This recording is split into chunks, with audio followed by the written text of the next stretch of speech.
12, he believed dreams were promises, not wishes, not fragile hopes floating somewhere between sleep and reality, but real promises the world made to you if you were brave enough to want something deeply. He wrote his dreams in a blue notebook he kept under his pillow.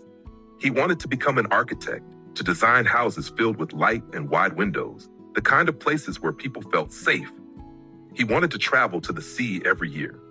And one day, written in slightly crooked letters, there was a name, Emily. He didn't know her yet. He just believed that someday someone with that name would exist in his life, and she would love him the way stories said people loved each other. Quietly, fiercely, forever. Life, however, had its own handwriting. Daniel grew up in a small town where dreams felt larger than the streets that held them. His father worked at a factory that smelled of metal and fatigue. His mother smiled often but grew quieter every year, as if she was slowly learning how to swallow disappointment without choking on it. When Daniel was 19, his father got sick. The kind of sick that doesn't leave room for long-term plans. University became a luxury, architecture a word that belonged to other people. Daniel found work instead, first temporary jobs, then permanent exhaustion. He told himself it was only for a while. Years passed that way. Not dramatically, not tragically, just steadily, like water wearing down stone. The blue notebook disappeared somewhere between moves and survival. Dreams didn't die, they simply stopped being spoken out loud. And then, one autumn evening, Emily appeared. She worked at the small bookstore near the bus station. Daniel went there often, not because he loved books, but because the place felt warm, and he liked the way time slowed inside it. Emily had soft eyes and a laugh that arrived before her smile. She recommended novels like She Was Sharing Secrets. Their conversation started small, weather, favorite authors, the unfair price of coffee, but grew deeper with every visit. She listened in a way that made Daniel feel seen, not examined. With her, he remembered the boy who once believed dreams were promises.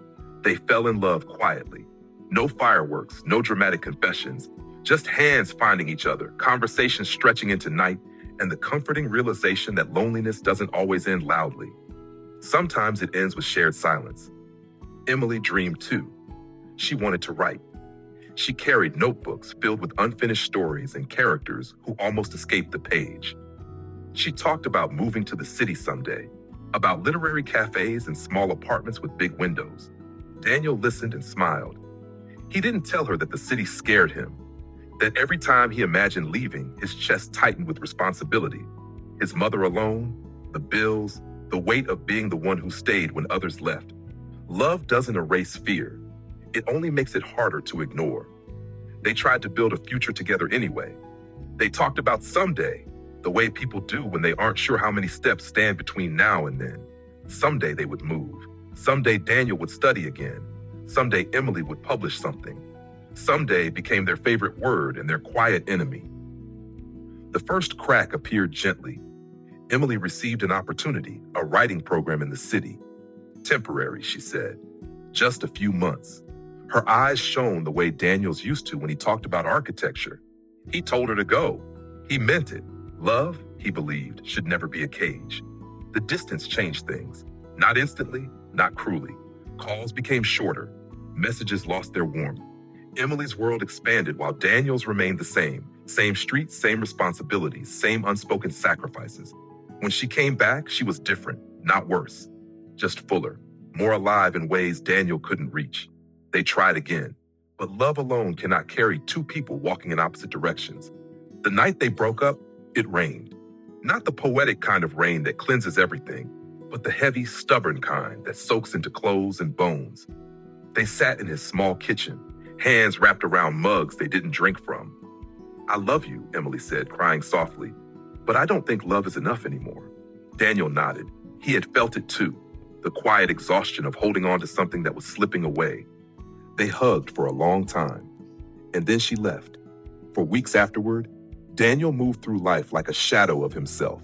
He blamed himself for not being braver, not dreaming louder, not choosing differently. He replayed moments, searching for a place where everything could have changed. But life does not offer rewinds. Slowly, something unexpected happened. The pain softened, not disappeared, just transformed. It became part of him, like an old scar that aches in certain weather but no longer defines movement. Daniel found the blue notebook one day while cleaning. The pages were yellowed, the handwriting unfamiliar. He read the dreams of a boy who believed too much and smiled sadly. Then he picked up a pen. He didn't write grand promises. He wrote small truths. I want peace. I want to feel proud of myself. I want to love again without fear. He enrolled in evening classes, not architecture, not yet, but something close. He started walking more, noticing sunsets he used to ignore. Sometimes he thought of Emily, not with regret, but with gratitude. Some loves are not meant to last forever. Some are meant to teach you how deeply you can feel.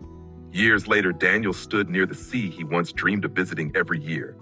He was older now, quieter, stronger in invisible ways. Beside him walked a woman whose name wasn't Emily. Their love was different, less intense, more steady, but it fit the shape of who he had become. As the waves moved endlessly forward, Daniel understood something he wished he had known earlier. Not all dreams come true. Some change, some break, some leave. But life continues, not as punishment, but as possibility. And sometimes what remains is not the dream you wanted, but the life you needed.